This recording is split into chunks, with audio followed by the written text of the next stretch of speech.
It's late, I'm tired, I've had a tiring weekend, my body is full of sore muscles, my voice is broken, and my eyelids are drooping down. However, this is my first review of 2017. I've even got like a little white stain on my t-shirt. I don't even know what it is.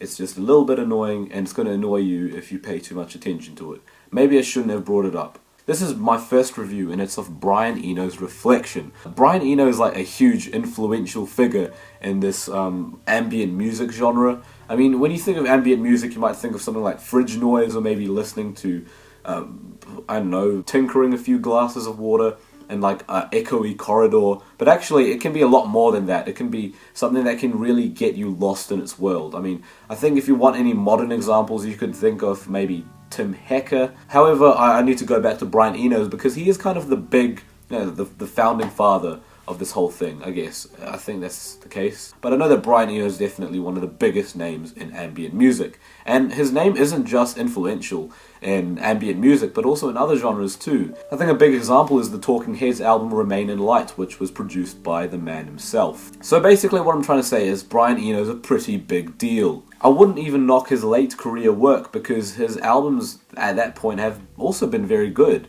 I think that as an artist he has the potential to still put out something as great as, his previous works like Ambient Music 1, Music for Airports. Now Reflection here is basically a 54-minute long music piece that's basically meant to make you think, make you reflect on things, make you think deep thoughts. It's very serene, peaceful, just very nice. However, as a musical piece, it's not something that I can exactly get myself compelled by. Maybe not something where I can necessarily be lost in its world, as opposed to something that perhaps I'm a little more inclined to make it background music to something, like doing homework or being on a road trip. I wouldn't exactly find myself lost in its world.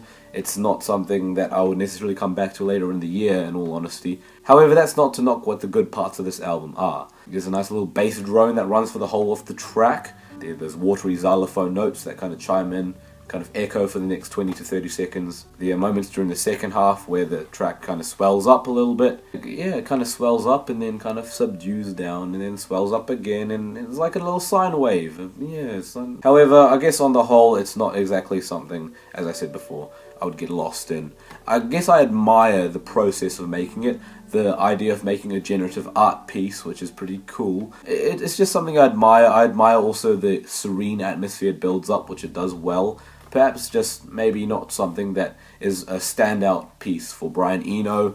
It's just alright, I'm not gonna knock it too much. I think it's I'll give it a 6 out of 10. Yeah. And I'm gonna go to bed because I'm tired, and you can tell my voice isn't as dynamic as it usually is. Sorry about that.